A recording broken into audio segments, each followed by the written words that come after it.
Hello and welcome to Podsongs. I'm Jack Stafford, and I interview inspiring people in service to others as inspiration for a new song. Today I'm speaking with an international director of the Aetherius Society about a theory of evolution that I'm sure you haven't heard about and doesn't get discussed much in places other than Gaia TV. So open your ears, open your minds, and welcome Alyson Lawrence.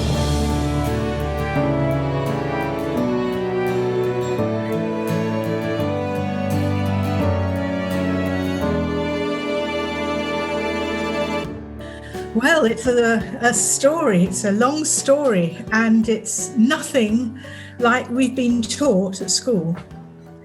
There's already this misunderstanding that we were just, we evolved from the apes, and it was a gradual development. But there's always been this strange anomaly with the evolution of the human race, because there's this, what they call the missing link.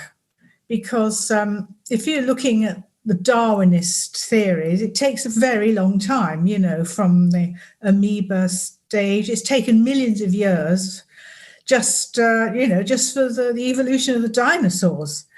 And then suddenly from a sort of primitive ape-like animal, we suddenly became intelligent beings in a very short space of time. And they don't understand how it happened so quickly.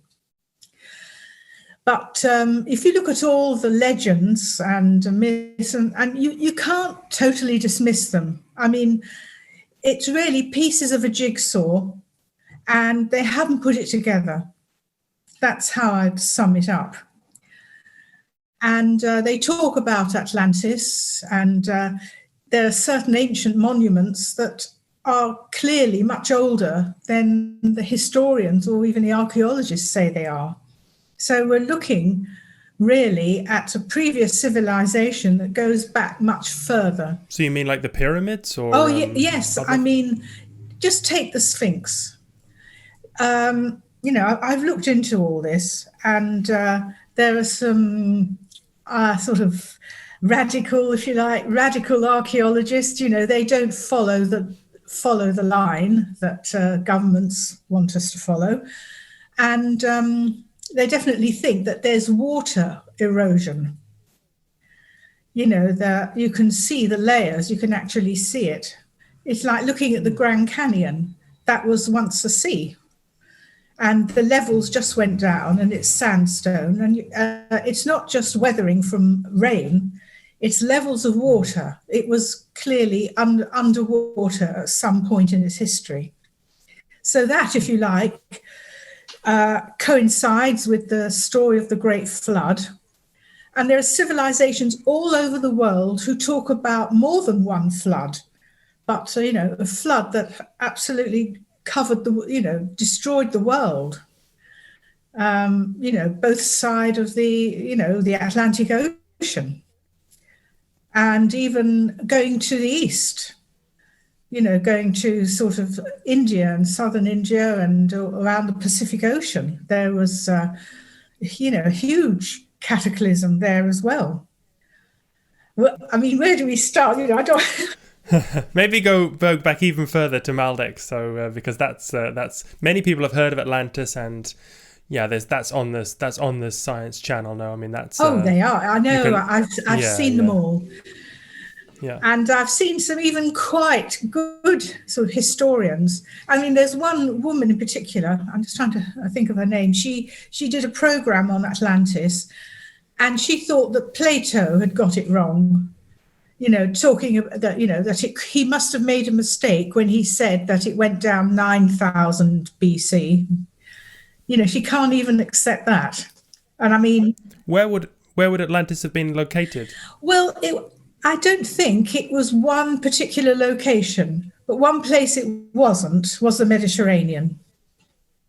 It was reputed to be beyond the Pillars of Hercules, which, of course, today are the Straits of Gibraltar.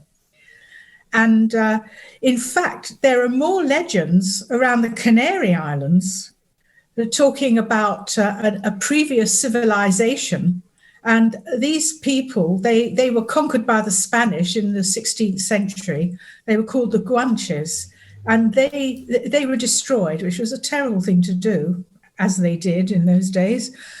And they talked about a previous civilization. They came from a greater continent that was out in the Atlantic Ocean, which went down. So we have to look in terms of a completely different geography. You know, we can't look at the map of the world today and say, was it like that then? Because no, it wasn't. Okay. There may have been more than one island. There were probably several islands. And I think it went down in stages. It wasn't just one cataclysm. Wasn't the North Sea also between Norway and England was also... Yes, well, that was well above land, because they found fossils of animals that were sort of on land. You know, so that clearly was not underwater. And as we know, I think they've even found remnants of plants in Antarctica. And then you got the mystery of the mammoths up in Siberia, because they were tropical animals originally. Oh, really? Yes. And they ate grass, and they were like killed overnight, and they were frozen where they were. So I think the Earth moved on its axis. So not a meteorite or anything like that? Look, there could well have been meteorites as well, because there are impact craters. Yeah. Yes, there are impact craters all over the world. But if you want to find more of the legends, which I think are more reliable, you have to look to ancient India, to the, sort of the time, even probably before, around the time of the rishis. And, there are descriptions in the Ramayana and the Mahabharata of weapons which can only be likened to atomic weapons. The elephants turned white, people's hair and nails fell out, there were terrible winds, and they had a bomb that was brighter than 10,000 suns. I mean, that is recorded. It's an atomic bomb. So we're looking at an advanced civilization. But it's not just one civilization, because you had the pre-flood Egyptian civilization. They call it the Assyrian civilization. And even in ancient China, just as we're a global civilization today, so they would have been then as well. But they were far more advanced. Has there been have they found any relics of, advanced? Well, they found that there's areas, I think it's in Pakistan, Mohenjo-Daro, which is still radioactive. So, what caused that? And the pottery was fused. They found skeletons. It was like wiped out by some terrible catastrophe, great heat. And, it's bad enough that 2 atomic bombs have been dropped in our civilization, at the end of the Second World War. But the legends would suggest that they were just attacking each other with atomic weapons like there's no tomorrow. And if you look at the ancient Sumerian legends, now becomes very interesting. The way they describe terrible weapons that came from the West.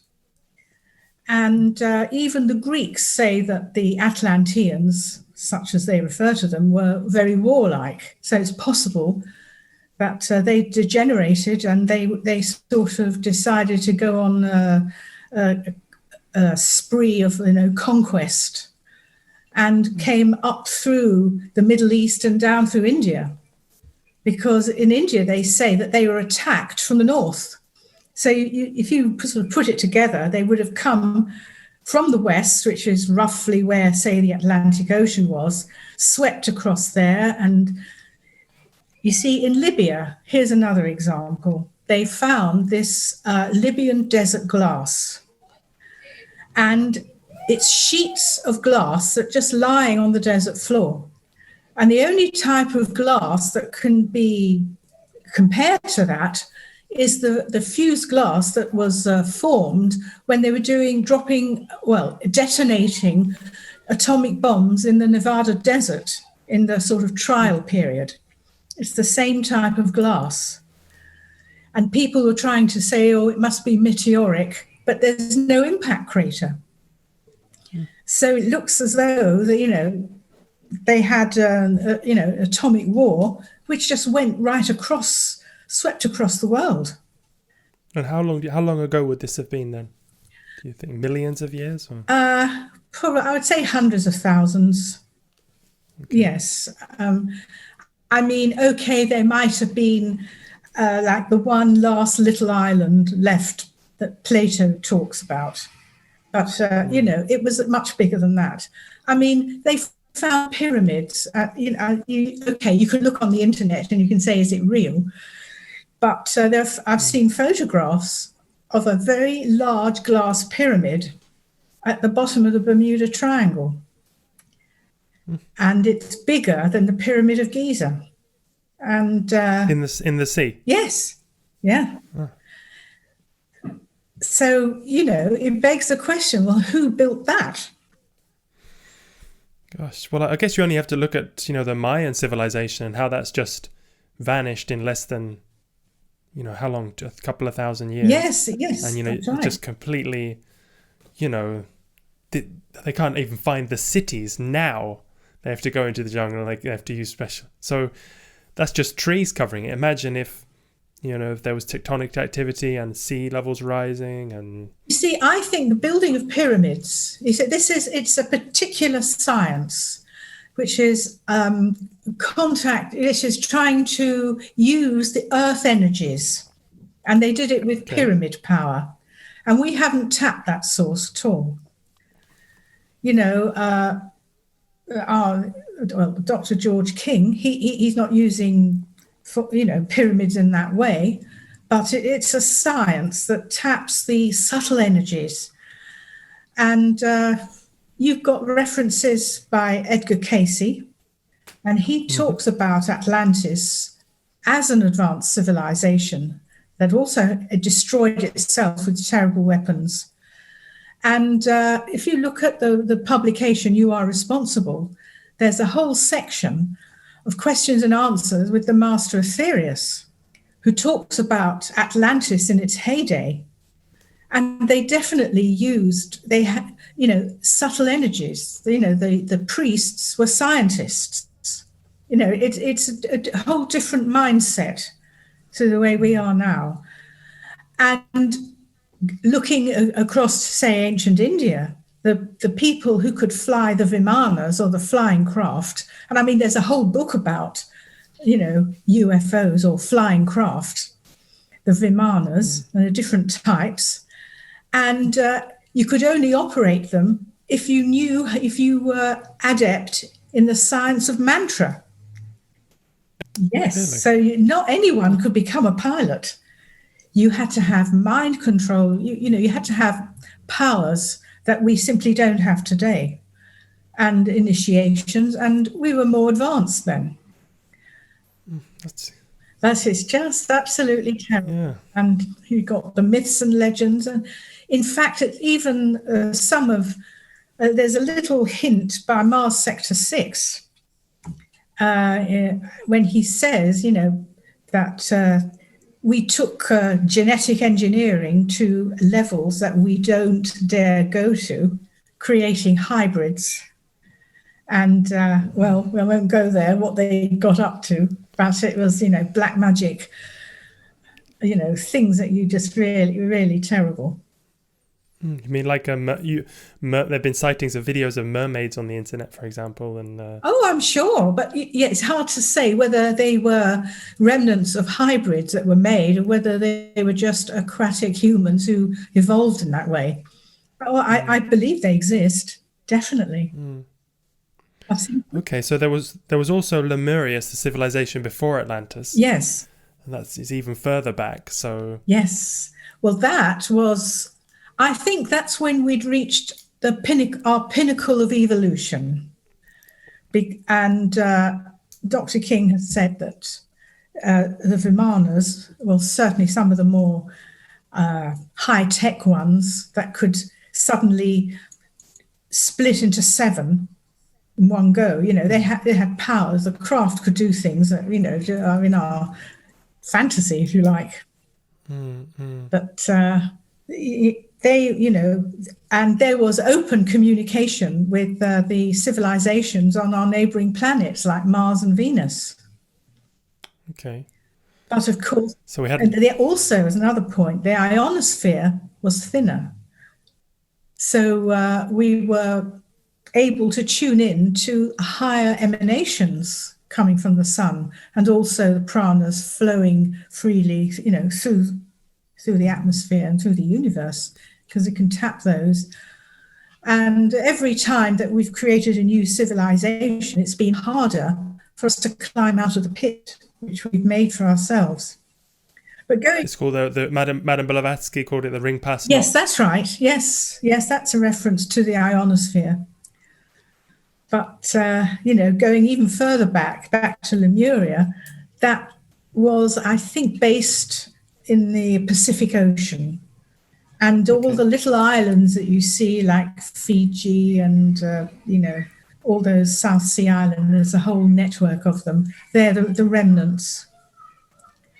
But they talk, they're giant stones that sort of, on some of those islands, that just go into the sea, and they don't know who built them. But I also remember, I have an article, a newspaper article, I think it was from the Daily Telegraph, where they found a volcano in the Pacific Ocean that clearly was on land.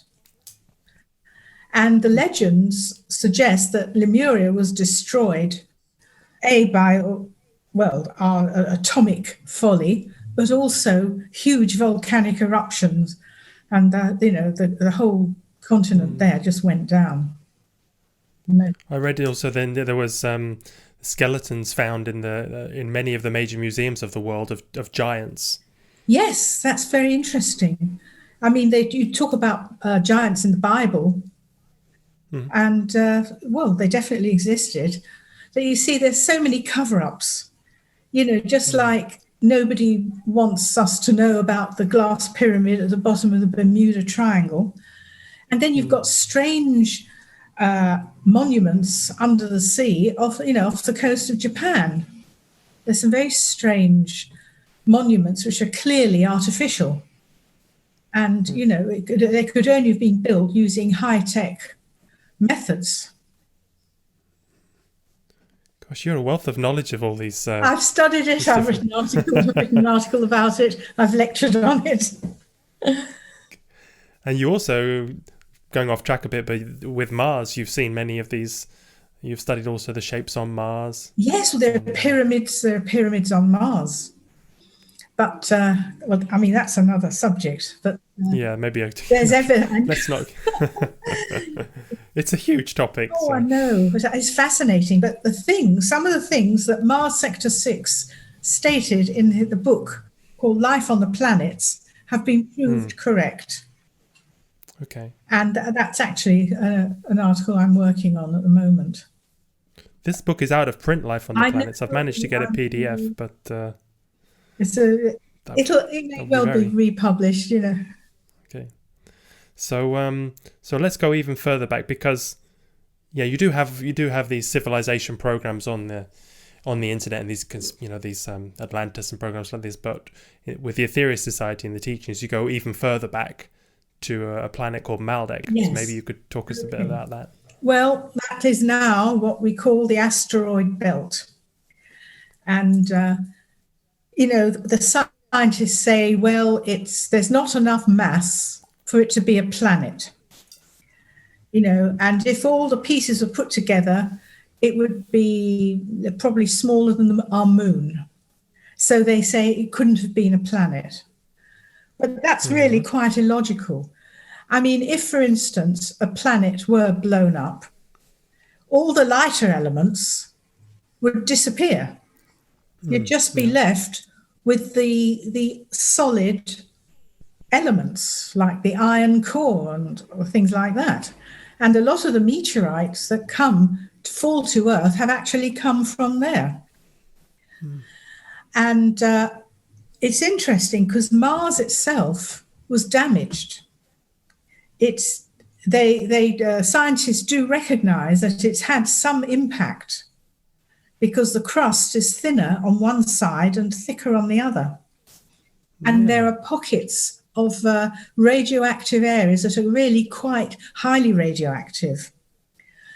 And this, what they call the half-life of, sort of radioactive rocks, can go on for millions of years, which is interesting. And they found a gas on Mars within the rocks. It's called xenon, I think xenon 129, which can only be created by nuclear fission. So they found traces of that on Mars and in the atmosphere of Jupiter and in some of the meteorites that have come to Earth. Wow. So it's an artificially created, it's a byproduct of nuclear fission and does not form naturally. So that's very interesting, but they're not putting two and two together. And I mean, yes, they used a hydrogen bomb, but a much more potent form than we have ever detonated here. And in fact, there's one bomb which was called a lithium bomb, which was detonated once only on Earth, and that was Castle Bravo. You could look that up. Okay. And they detonated it, and it started to eat its way through the Earth's crust. And they were terrified that it wouldn't stop, but it did. So that's just a thought. There's no evidence, but something like that, if used in a very intensified way, could completely destroy a planet. Was it that here we can split the atom, but we can't completely destroy an atom? No. Then you've got all the subatomic particles, which is what creates all the, the nuclear fission, and then it breaks up all the other atoms, and that's what you call the chain reaction. Okay. But lithium is a particularly lethal element to be playing about with, and that, of course, is the lifeblood of planet Earth, the lithium. Really? It's interesting. They call the Earth's crust the lithosphere. Ah, okay. Yes. And there was something called Bode's law as well about the distance. Distance of planets. Yes, I was going to come on to that. Because according to calculations, there should be a planet exactly where the asteroid belt is. But all they have is the asteroid belt. But, more and more scientists are starting to think that it was a planet and that somehow it was destroyed by an impact. They can't imagine that there was a civilization there that blew it up. But I mean, we've come quite close to that ourselves. Yeah, in a very short space of time. If you look at, 200 years ago, we were on horses. I know. So, and then you've got to, just that speed of evolution, even if you don't, there's many skeptical people listening to this, I'm sure, but it's just that speed. You can't argue with our last 1,000 years of history that it only takes that much time to evolve from 0 to 100. I know. It is quite remarkable, really. Yeah.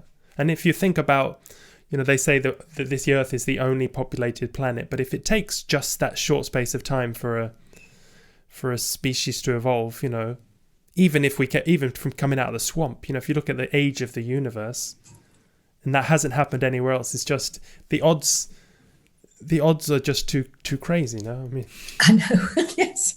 Right. Well, I mean, yes. So, I mean, after the destruction of Maldek, the whole of the human race was probably in what would have been in the astral planes. Yeah, so how did we get here then? So that's Well, probably... that was some great metaphysical feat to bring the astral realms to this earth. That's what would have happened, would have had to have happened. And then slowly we started to, the... So who would have done that? Well, who knows? Sort of, it would be under the karmic law, Okay. But not God, not an act of God. Well, I mean, what do you call an act of God? It was an allowance within the karmic law that we were allowed, or the earth was approached, the earth as an entity was approached and asked if she would take us. And so preparations had to be made. Because the earth is a living, conscious being. Yes. Then the son of Kumara came to earth from Venus, or the ancient days, to make preparations, because this great being knew what the earth was going to have to suffer once we arrived, because we were in a bad place. Karmically. Yes, and we probably would have spent millions of years in lower life forms before we'd be allowed to suddenly to reincarnate and to evolve. You see, that would have... So this was 18 million years ago. Yes, that's right. Okay. So that's how long we've been on Earth. It doesn't mean that the civilizations Lemur didn't just suddenly spring out of nowhere, because there was another race of beings referred to as Adamic man who was already on the Earth. And he agreed to help these unevolved or, human beings. They might have been mutants, who knows, or how long it would have taken for them to start to manifest on the physical plane. And you'd have been very deformed, even your astral body, after an explosion like that. Yes. You see, if you are killed by an atomic bomb, it's not just that being blown up by TNT. It destroys the subtle bodies as well. And you bring that, you'll carry that with you. So it's an absolute terrible crime, to use an atomic weapon against, human beings or any life form. It's really dreadful. But he helped them, and he gave of his DNA, which was the missing link. And when humanity then was able to reproduce itself and carry on without the help of Adamic man, most of them left. Some stayed, but most of that race of people left Earth. I don't know where they went or even where they came from. But that's very interesting. And you've got the story of the Anunnaki. Now, there's something that doesn't quite fit with the story of the Anunnaki, because they say that they were like a race of giants in some ways, and that they used the human beings as slave labor, and then they left. Well, it wasn't like that. I think there's something that's not quite right with that story. But nevertheless, there is a correlation in that there was a race of people much more advanced. They were here. They helped humanity to evolve, and then they left. Well, Adamic man, Adam, and yes. Well, yes, that's from the yes. It's not one man and one woman. No. No, I don't think so. Okay, crossing that one out. Okay. So, but there was the garden. The Garden of Eden was the time when there was perfection on earth, and there was, because Adamic man lived according to the laws of karma, and would have created perfect conditions. And of course, the Devic kingdom can respond to that. Maybe you could go into what free will versus free will versus freedom. Yes. Just quickly. Okay. Freedom is when you could say you're unfettered, but you'll only have freedom when you learn how to control free will. Let's say a greatly evolved being could do anything, but they don't. Every action, every thought is within the framework of the karmic law. so they don't abuse this freedom. But if we were given that freedom, God knows what we'd do with it. You know, we are not ready to embrace that kind of freedom. I'm afraid we got a ladder to climb up, and we have to curb our free will, or we have to point it, use our free will to guide us in the right direction, which is being more under the influence of our higher self than our lower self. And the problem with humanity today is that they can't conceive of anything better. You know, if things go well, as far as they're concerned, that's happy.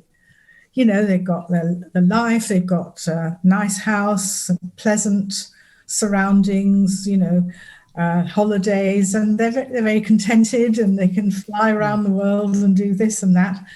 But you see, I'm afraid evolution won't allow that to continue indefinitely.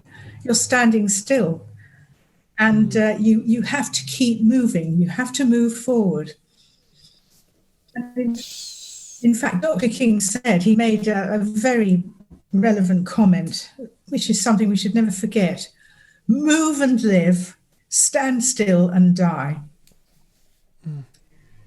It's, you know, it's like a little saying.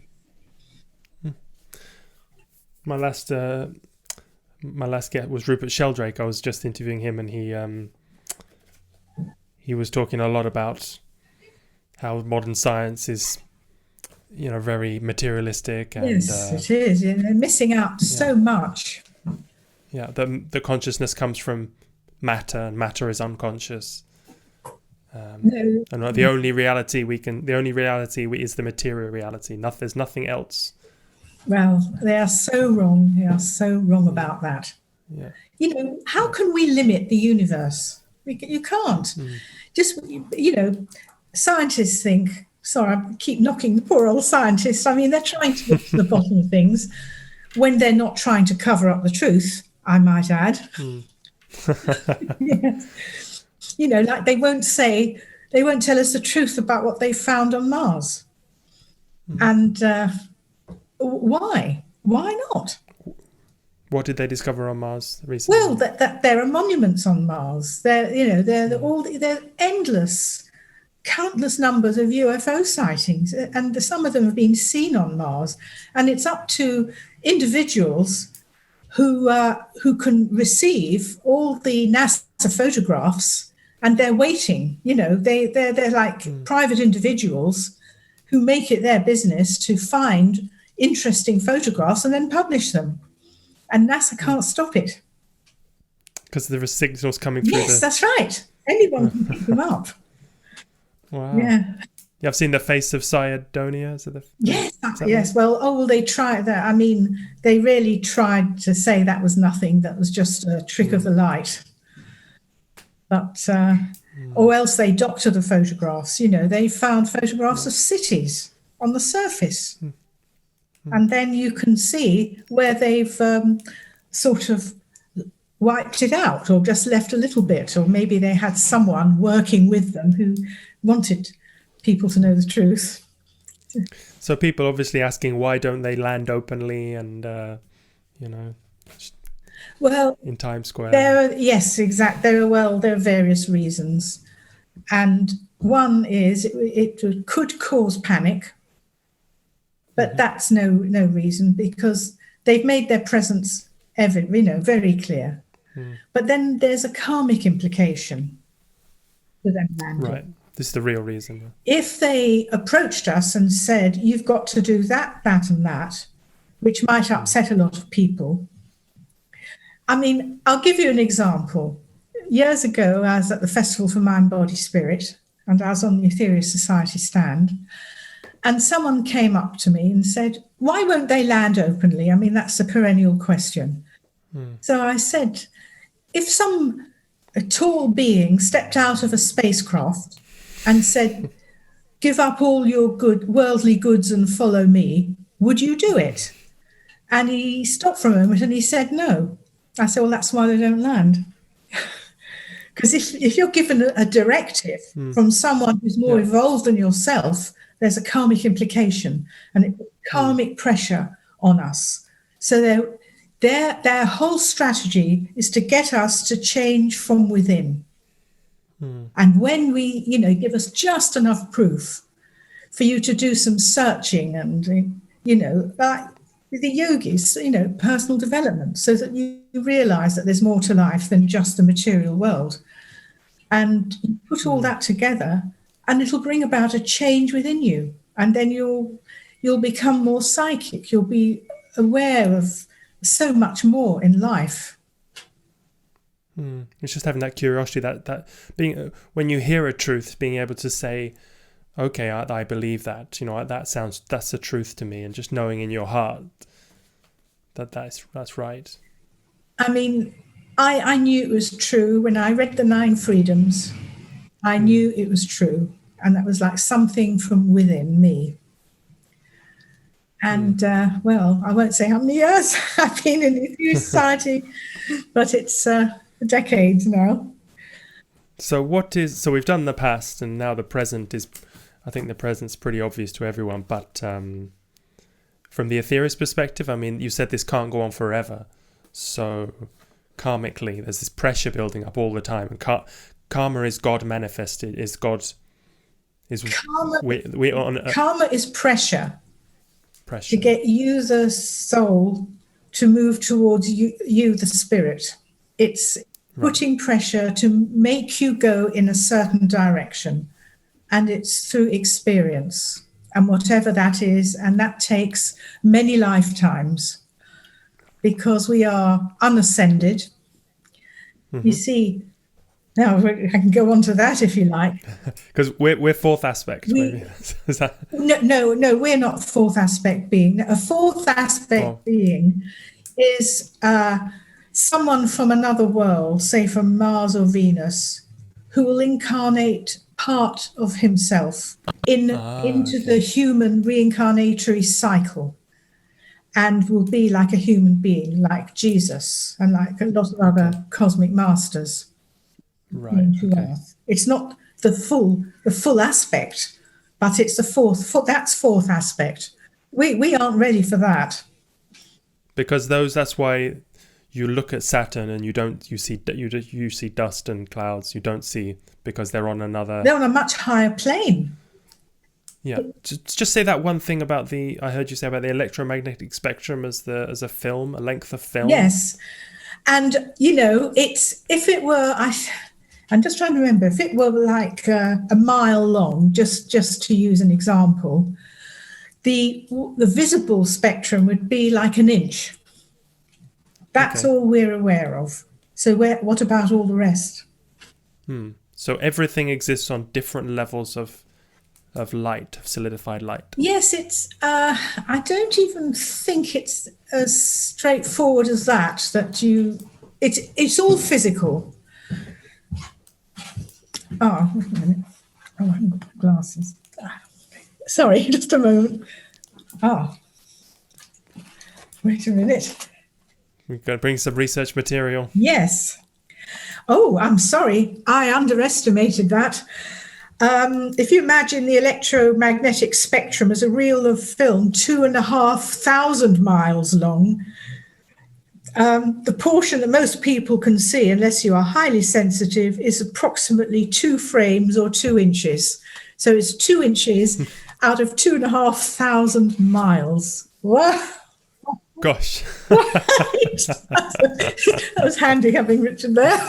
You have a research assistant. That's Yes.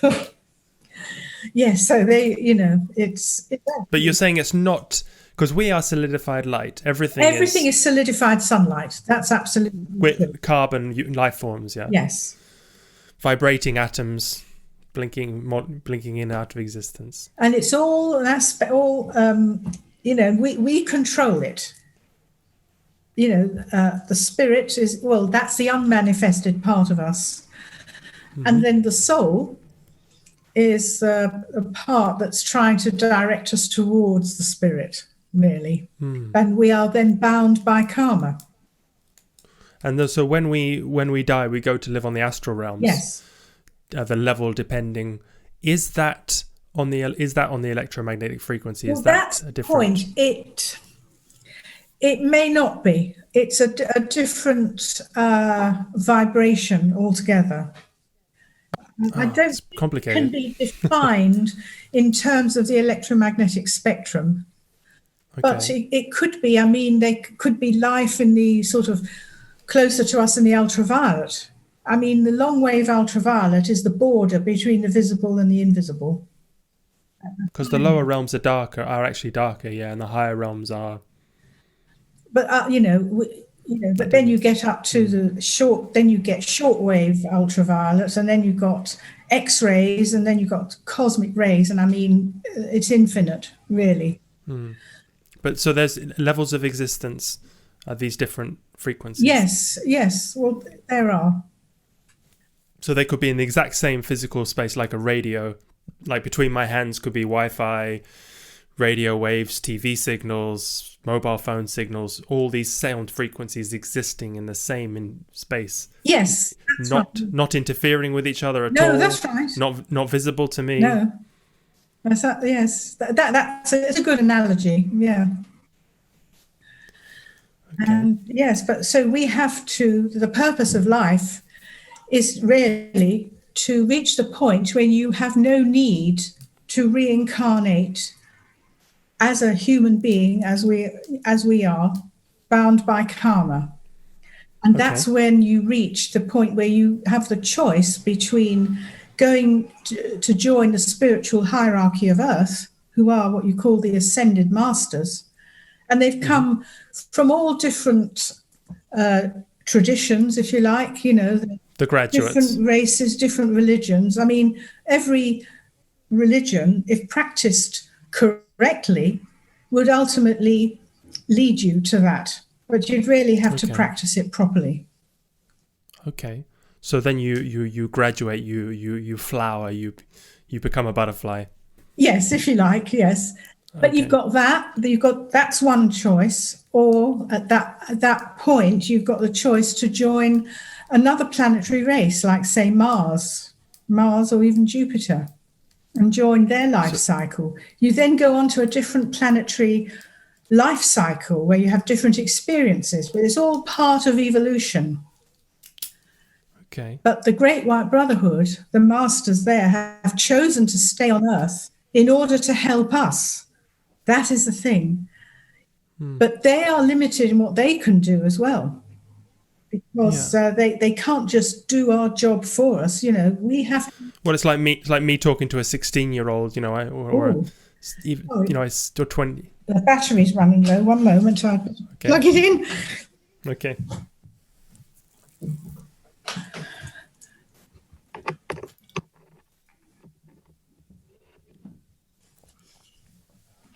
Right. Okay, we're back on air. Okay, I was just saying it was like me when I tried to talk to a someone 20-year-old or a teenager. They don't listen. Nothing I can do. No. If I do their homework for them at school, it wouldn't help them at all. Yeah, exactly. It's what Dr. King said. You can fish for someone and you give them food, or you can teach them how to fish, and then they can fish for themselves. And that is what we have to do. No one can tread our path. We each have our journey, and we have to tread that path ourselves. That is the key thing. And if enough people do it, then yes, there will be contact, more open contact with interplanetary beings. I mean, they're allowed to come and have a look. They can, I think there are craft in the, extraterrestrial craft in our skies that don't just come from Mars and Venus. They come from outside the solar system. But because the Master Aetherius actually said that some of the pathways have been opened so that we can be observed. And I would think as an example of how not to behave. So when people think of aliens, they think of like the greys, with the big heads. Yes, and the I know, bodies. and that's not true. This is my opinion. Some of the people who have these experiences when they're lying in bed and suddenly they find themselves floating up and then they're going up into a craft and there's some grey alien. I think it's an astral experience. Not everyone, but all the time, you know, I think like the lower astral realms, some of the nasty people down there, they don't want us to.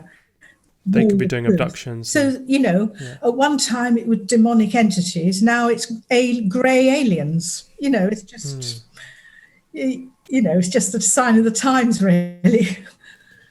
Well, it's this misinformation, isn't it? If you want to disprove something, you put it in the supermarket aisles right next to the counter in this most crazy magazine, you know, like the Men in Black film. And you know, they do their research because the best place to hide is in plain sight, you know. Absolutely. Yeah. Yes, but I mean, you know, sometimes they've come to Earth but not made their identity known. And you know, there is a story. I think Mary King, as you know, Dr. King's mother. She had quite a few experiences of meeting people from other worlds. And, you know, some Martian intelligences could pass for human beings, certainly on the physical plane. Probably unusual looking, but... Better looking. Better looking, yes. That's right. These little greys. I mean, doesn't mean there aren't any greys. In fact, I've heard that there are some, that I'm sure somewhere there's a civilization like that. But, you know, if they've got the ability to come here, then, and they're, you know, they're nasty, then they would have done something about it by now. Mm-hmm. Yeah, of course. Yeah, but they don't. There are lots, whoever they are, there are so many sightings.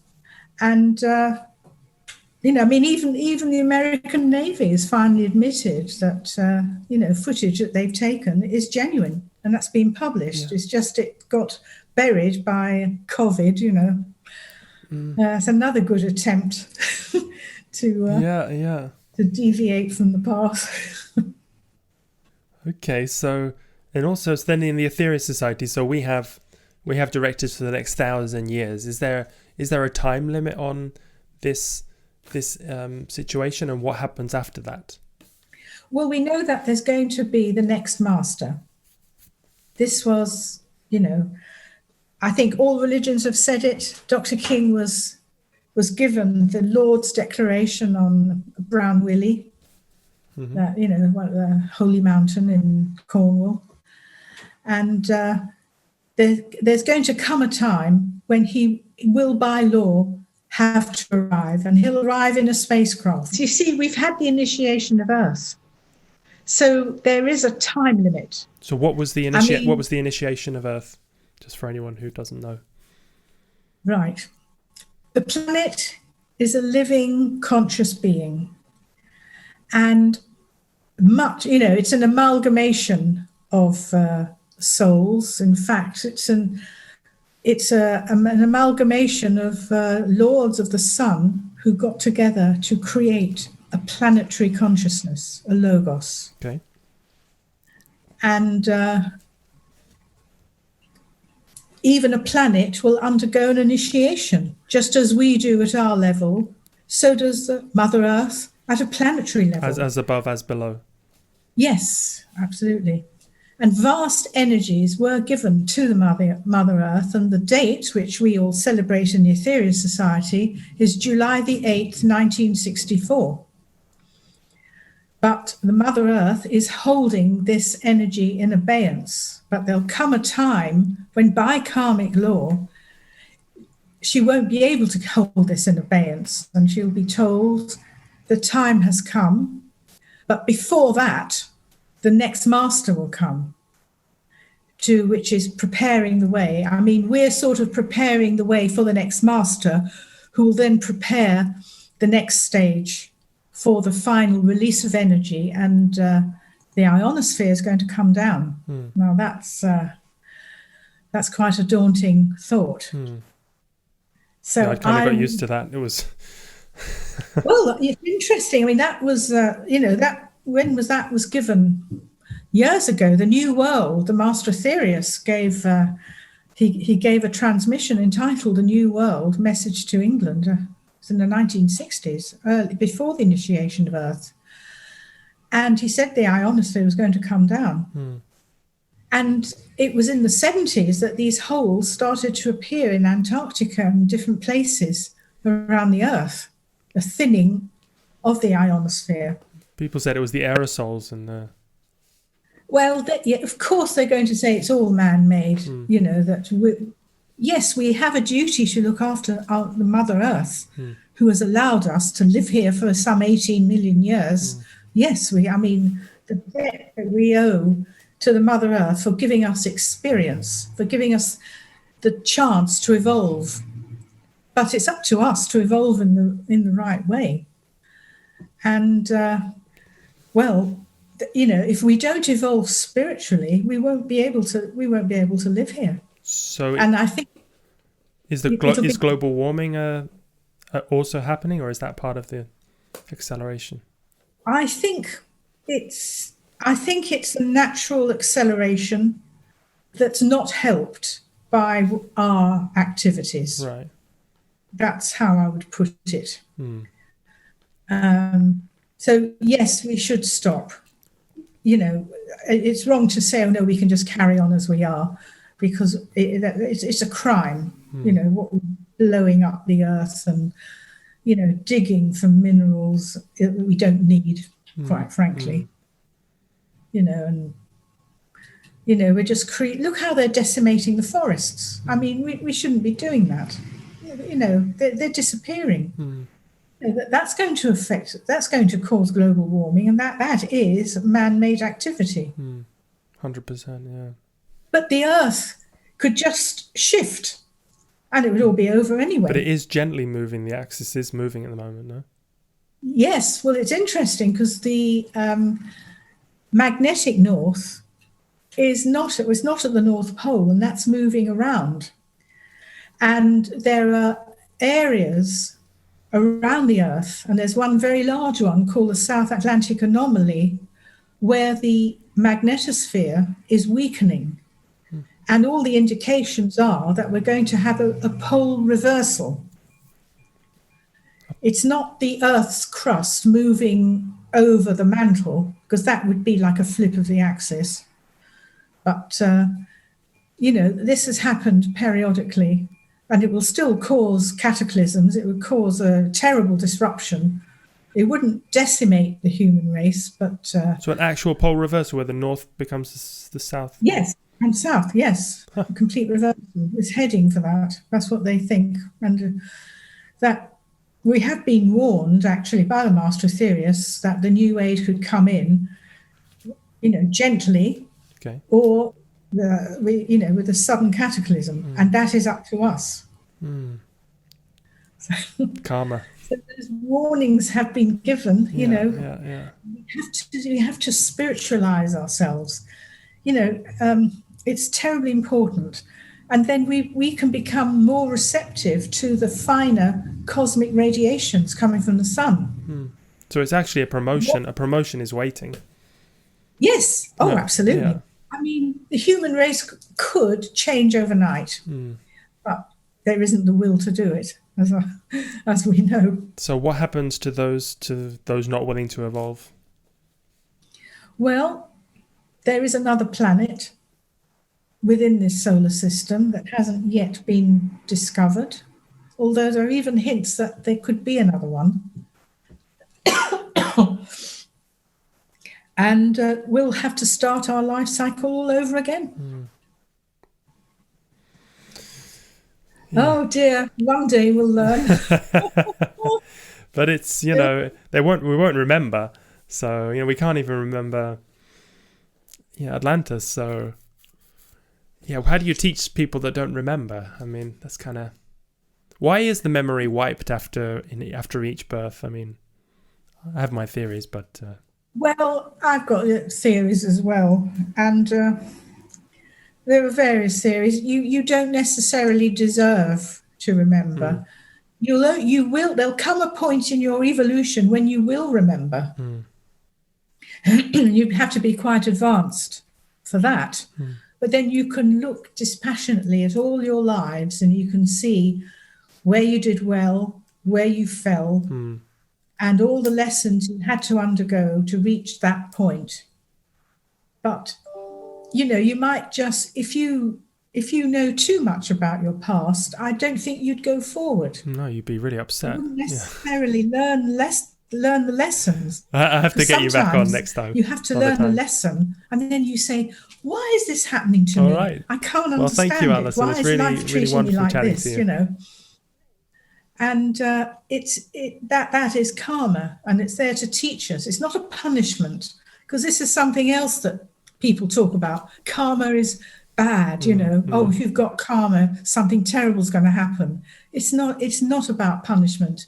It's about learning and evolution. And I really, want to get that point across. There's a fantastic lecture you did on YouTube, Karma and Reincarnation.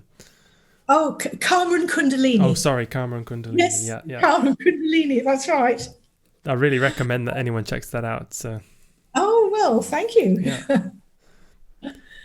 Yes. And we do get these live reviews after the end of each cycle. No, we get to feel other people's pain and how we treated them, and we're so we do get these reviews now.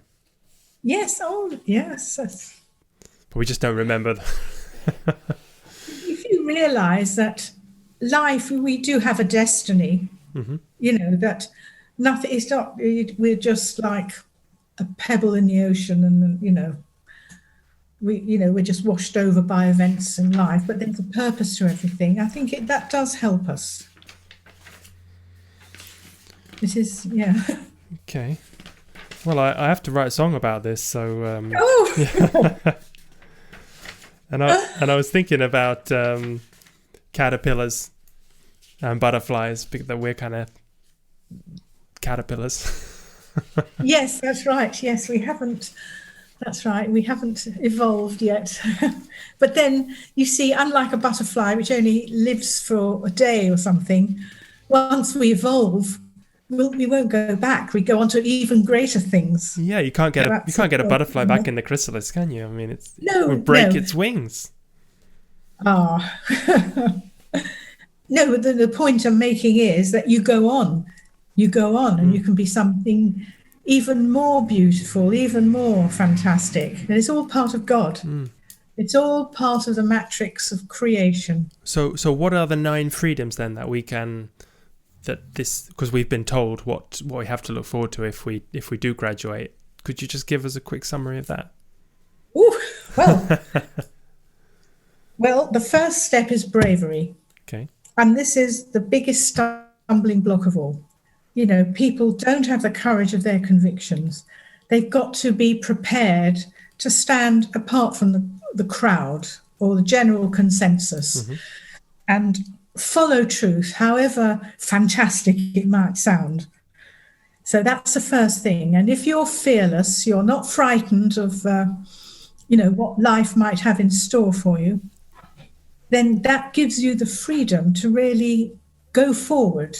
It's a big limitation, fear. And that, Mars Sector 6 is an absolute expert, from free will to freedom. Just to give that an example, one of the big obstacles is fear. Richard called it doubt, rationalized fear. Yes, that's right, yes. So you've got to get over that. Then you have, you see, the path has been set out, what we have to do in these days. It's not retiring to the cave. We have to go out in service to the whole. Okay. And this is what the greater civilizations do. If you go to Mars and Venus, the masters from Gotha, all they want to do is help. They want to share their knowledge and help less evolved civilization. So it's service. And out of that will come love, the true spiritual love, and it's not possessive love. Then you'll become enlightened. You'll realize where all this fits into place, if you like. So this is the enlightenment that the Buddhists talk about. It's not cosmic consciousness. There's a step enlightenment is really understanding the path. Okay. Where, and the steps that we have to take. But it's those first three, and then you start to evolve and you'll start to have experiences. But then the cosmic consciousness is when you raise the power of Kundalini in its entirety up to the Brahma chakra. Okay. And then you become a knower. And when you can do that at will, you no longer need to reincarnate. You've had total terrestrial experience. There's no experience you need to have. Okay, some people at that point might decide to stay, but they don't have to, like the spiritual hierarchy of Earth. Then you've got interplanetary existence. So you can either join the ascended masters on Earth, and they are really planetary beings or interplanetary beings, but they've chosen to stay here to help us, the likes of us. Or you can go to some other planets, not all, but you can certainly go to Mars and Jupiter. Venus is more evolved, but then Saturnian existence is a grade higher, and they go into meditation for 125,000 years. We can't even conceive of it, but they can be in more than one place at a time. They can split their consciousness. I mean, we can't imagine doing that at all. And then finally, solar existence. The sun is a living entity as well. So Mars Sector 6 is giving us this information, not that we can experience that, but we know of it. And there is a reason. There is life beyond what they call nirvana. They say you get to this heavenly place, and then no one tells you anything about it. Well, all the religions say that now. I mean, they all say you get to this wonderful place. Yes, what is it? What do you do there? I mean, I get bored. I get bored on Sunday. I mean, you're not there playing the harp. No, so that is really a great revelation. But we can't conceive of that now. I mean, we can't leaving a physical body, or being an ovoid, or I mean, it's beyond our level of comprehension, no? Well, yes, it is. I mean, we have to accept that it is. But it's something, I mean, evolution is, it could take forever. How long will it take before you get absorbed back into the absolute? I mean, the galaxy is a living entity. I mean, look at that in the 12 blessings. And it's part of it is out of manifestation.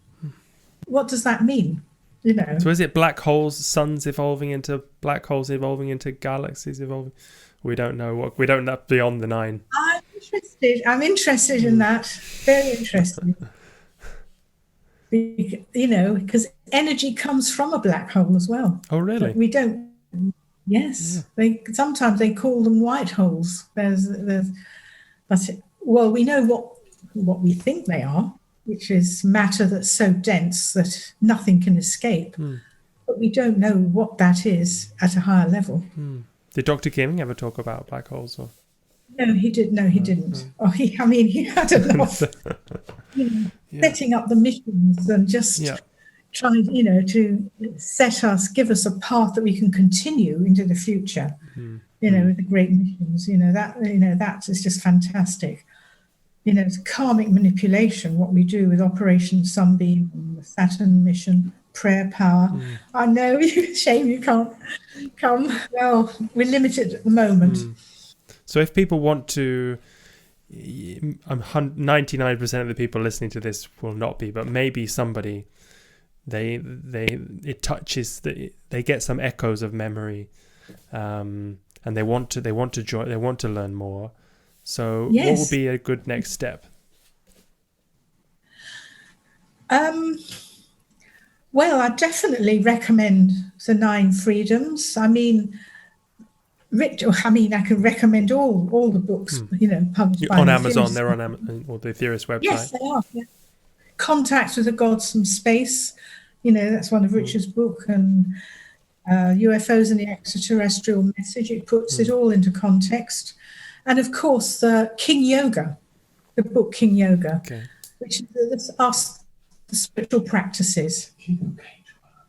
And of course, the biography of Dr. King, the king who came to Earth. So then they'll have an idea just what sort of a person he was. He was a master in the traditional sense, but he was not in any way traditional. Wow, that's a fantastic book. Yeah, that's and the accompanying website as well, drgeorgeking.org, is has all this multimedia on as well, and that's fantastic too. So yes, yeah, it's a lot to take in. So yes, I know. I can go on. Oh, dear. No, you've done a fantastic job. I mean, you and Richard like the I wouldn't say, well, God.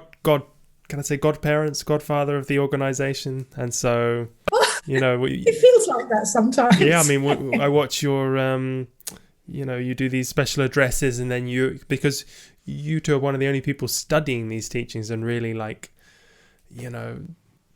finding out when you get new revelations and things and so it's fantastic to. I mean, just recently you found out that Dr. King was one of the 3 adepts, which is even a whole nother conversation. So, I mean, no other master who's ever come to Earth, I'd say with the exception of the Lord Babaji, has ever done so much for humanity as Dr. King. How many other organizations know about the lower astral realms? I mean, there's some terrible people there, but they're part of our race. It's an embarrassment, isn't it? There's such evil, and yet now there's an example of an abuse of free will. But you can only go so far with it. So you worked with Dr. King. I mean, you were very privileged. I knew. So could you just give us a little insight as to what that was like? Well, I got on very well with him. When he came over, I cooked for him. I helped him in other areas with translation. I spent time with him. I used to have many conversations with him, but he was always very precise. He was very kind, but he could, in some instances, he could be strict. But I mean, what master isn't? I remember you said one time that there was this wonderful smell in the Aetherius Society. I was in the dining room, and this beautiful perfume suddenly filled the room, and I was with another lady, and she could pick this up as well. So we thought, wow, what is that?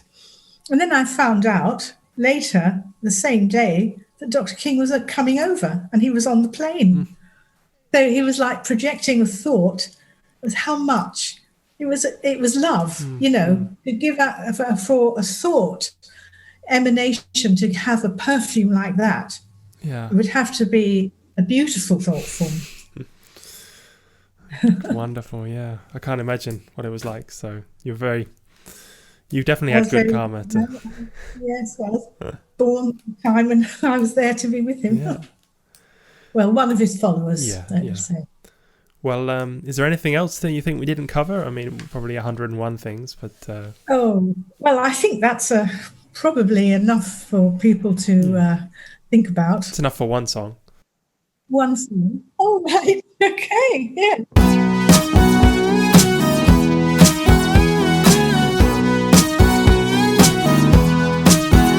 Most caterpillars don't believe in butterflies. You make a chrysalis, then you die, despite the butterfly sightings.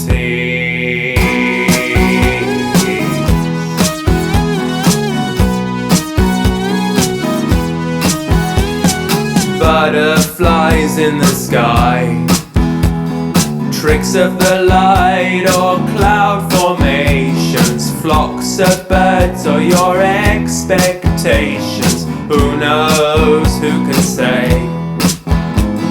Don't look, they'll go away.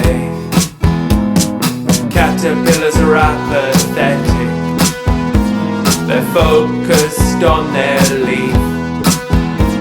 Don't bother me with spiritual things. I'm focused on the here and now. Most caterpillars don't believe in butterflies. You make a chrysalis, then you die, despite the butterfly sighting.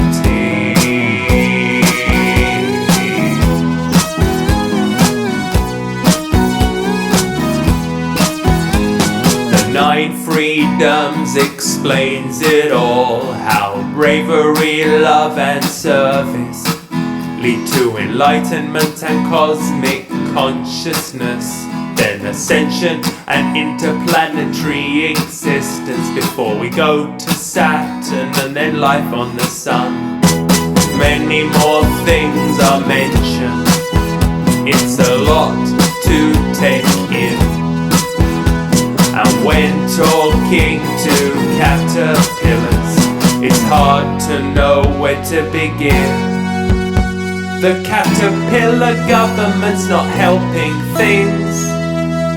I guess they have their reasons.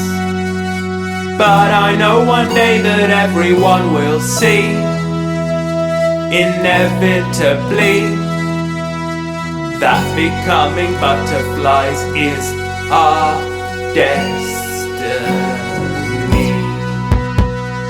Until then, most caterpillars don't believe in butterflies. You make a chrysalis, then you die, despite the butterfly sightings. Thanks for tuning in. Glad you enjoyed the show. Please share it with other people. Rate and review it on your podcast app.